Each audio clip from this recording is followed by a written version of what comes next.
3, 2, 1, go. Hi, my name's Caitlin. I'm going to be your nurse today.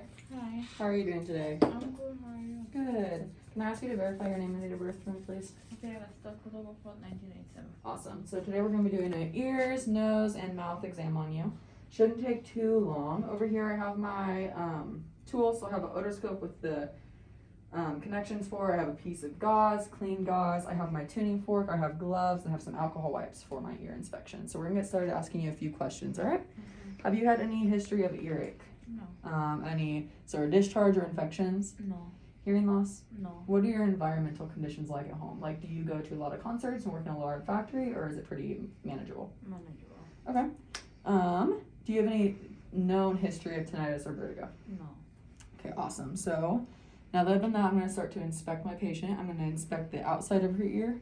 So as I look at these equally and bilaterally, I'm looking at the size and shape. Both of them look equal in size and shape in her external ear. I'm also going to look at the skin condition. So looking at the skin condition, it looks like it's in very good condition. There's no lumps, bumps, lesions, rashes, any irritation going on in either ear. She clearly has her ears pierced, but that's completely normal. It doesn't look irritated.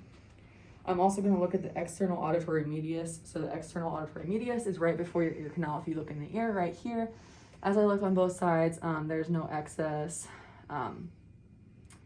cerumen, earwax, or anything, no discharge on either ear, and that looks pretty good. I don't see any foreign bodies or any lesions or hearing auditory devices. Then as I'm going to move to the palpation, I'm going to put on some gloves and I'm going to palpate the pinna, tragus, and mastoid process. So the pinna is the most outermost part of your ear. So as I feel in this, please let me know if you feel any pain or discomfort as I'm feeling it, because I'm assessing for that. So I'm going to pull on the pinna and I'm going to roll between my fingers, checking for keloids, scar tissues, pain or irritation. Any pain or irritation? No. Okay. I'm also going to assess the tragus and mastoid process. So the tragus is right here, this little piece of skin. It might feel like I'm going to put my fingers in your ear, but I'm not. Let's pinch this a little bit, roll it between my fingers. Any pain? No. Okay, cool. And your mastoid process is the bone behind your ear, also known as your skull. So I'm just gonna very gently move my fingers in circulations. Do you feel any discomfort here? No. And I do not feel any pain, lesions, ridges, anything abnormal.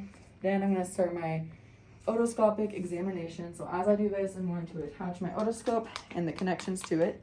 So I'm not gonna add my attachments to this yet.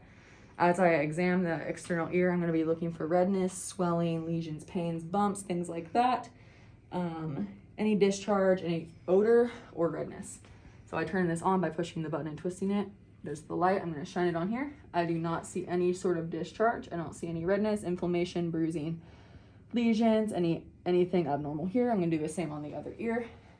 And again, they are equal bilaterally with no abnormalities on them. Then as I do the inner ear examination, I'm going to be examining the tympanic membrane, which is your eardrum. I'm going to be examining for the pars tensa, the pars flaccida, the cone of light, malleus, and the chorda tympani, which is the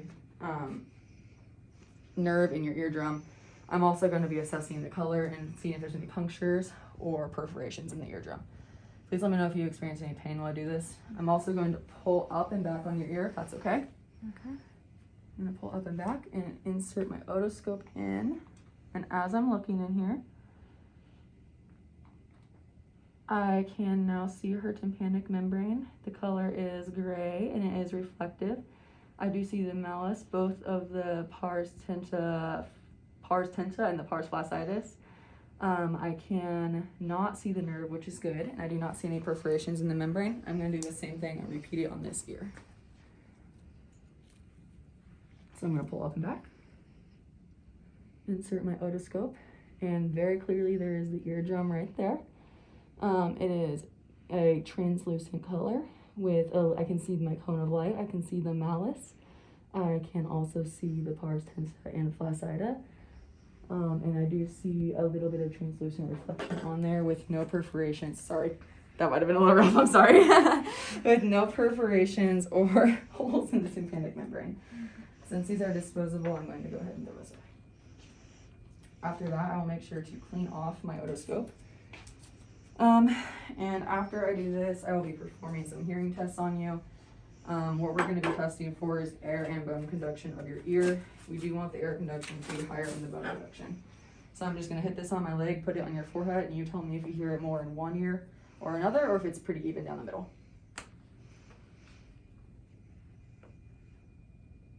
Okay. Down the middle? Yes. Okay, and then that was the Weber test. I'm going to do my Rene test now, and that tests for both. So I'm going to actually put this behind your ear, and that's going to test for bone conduction. You're going to tell me when you cannot hear it anymore, and then we're going to move it to the front of your ear, and you can tell me if you can or can't hear it, okay?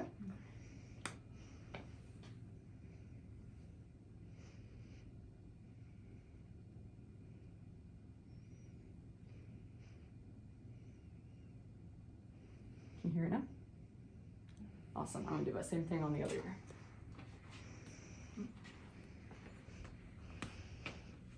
I don't know if you can actually hear that.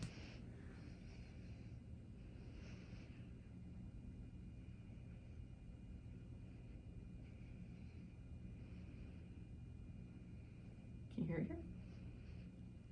Awesome. And the last hearing test we're going to do today is the whisper test. So I'm going to go behind you, cover one ear, and whisper into your other one. And you're going to tell me, and you're going to repeat back what I say to you, okay?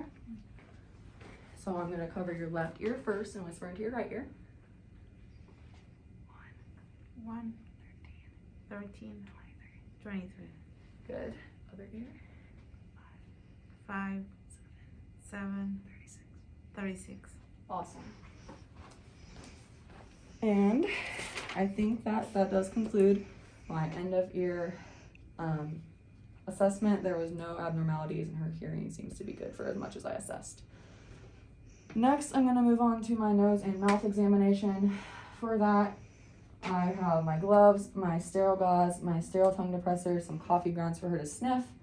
I have a pen light, and I have my otoscope attachments, as well as my my alcohol wipes. So before we get started, I'm going to go ahead and ask you a few questions about your sinuses, nose, and mouth. Is that okay? Okay.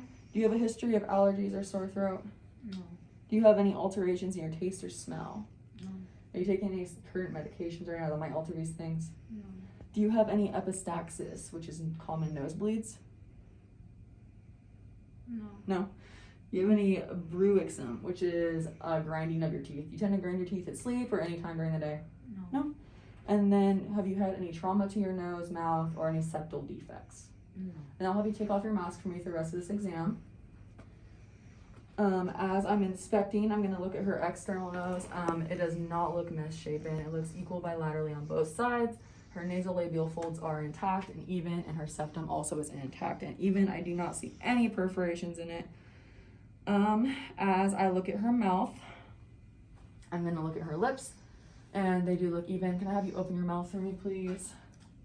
As she opens her mouth, I'm going to be assessing the color. So her tongue is very pink. I do not see any fissures in it. I'm looking through her teeth and her gums. Everything looks pink. Her teeth look very healthy.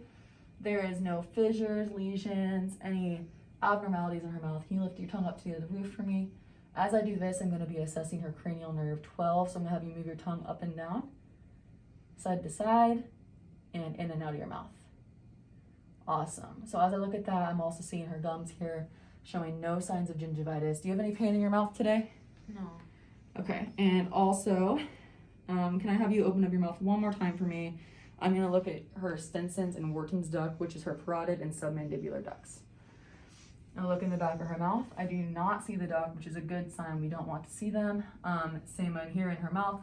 I do not see any of those ducts, and that is a good thing, which means she is not having any inflammation.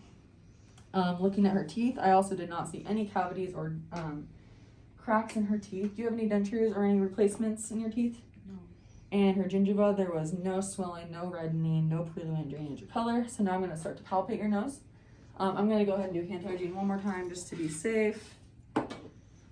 And as I assess her nose, I'm going to assess her sinuses at the same time. So I'm going to palpate, and while I'm palpating for tenderness, pain.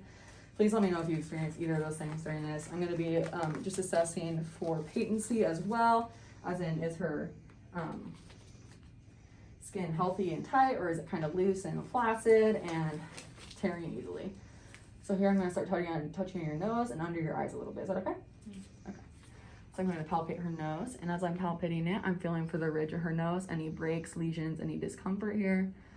None. And as I'm feeling her sinuses, I also do not feel any inflammation at all. They feel very healthy, discreet, and intact. Then, now that I do have my gloves on, I'm going to have to grab your tongue. So I'm going to use, although my gloves are not sterile, I'm going to use some sterile gauze for safety of my patient. So I'm going to open up my gauze. And as I do this, I'm going to grab this and I'm going to ask my patient to stick out her tongue for me.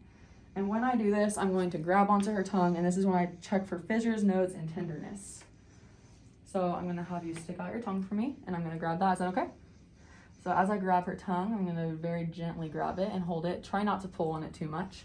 And as I'm doing this, I'm shining a light in here to check every aspect of my patient's tongue. I'm looking on the sides. I do not see any fissures, any swelling, anything abnormal. That looks pretty good to me. So now we'll go ahead and throw this right in the trash. That is it for that. Next, I'm gonna assess her teeth. So I'm gonna use my sterile tongue depressor for this. Same concept as the sterile gauze, just kind of for the safety of my patient. To make sure we're not getting any extra infections or illness here. So I'm only gonna touch this part. I'm gonna use my other hand for my light. I'm gonna have you open your mouth for me again. I'm gonna start pushing around on your teeth. What I'm doing here, as I push on her teeth and in between her teeth, is I am assessing for any looseness, any cavities. And I do not see anything abnormal here, top or bottom. I'm going to go ahead and feel through all of my patient's teeth, even though it might be a little uncomfortable. And as I'm in here, I'm also gonna go ahead and look at her gingiva. They do not look inflamed or abnormal. Can you open your mouth for me, please? It might be uncomfortable, but I'm also gonna feel and push on her capillary refill to test her capillary refill. Maybe. And her capillary refill is quick, less than 2 seconds, and pink. While I'm in here, I'm just gonna make sure everything's all good, and everything looks great. And I already did assess her cranial nerve 12, which is assessing for the movement of her tongue. Before I finish up, I'm going to have my patient do one more thing, and that's going to be the nasal assessment. So I'm going to go ahead and use my otoscope, attach my little assessment or my little attachments on this. And what I'm going to be doing here is assessing her turbinates and her sinuses. The turbinates are just a little part of your sinus. Now what I'm going to be doing also during this exam is checking for any discharge, redness, swelling, ulcers, anything like that. So I'm going to put this up your nose. Is that okay? Okay, so I'm going to put this in her nose, and I'm going to look in here. And as I look in here, the cilia are healthy. Her turbinates are healthy, as well as her sinuses. I'm going to go ahead and do the same thing to the other side. As I look in here, it looks healthy and nothing abnormal. They look equal bilaterally, which is a good thing. I probably should have gloves on for this, but I don't have them. So I'm going to go ahead and remove this with the alcohol. Put that there, and then I will clean this. The last test I have for my patient today is to assess her sense of smell. So I have some coffee grounds here. Tell me if you can smell these or not. You can? Yeah. Is it strong? Yes. Awesome. Okay, and I think that concludes our exam of the ears, mouth, and nose. Do you have any other questions or concerns for me today? No, thank you. Awesome. Thank you so much. No.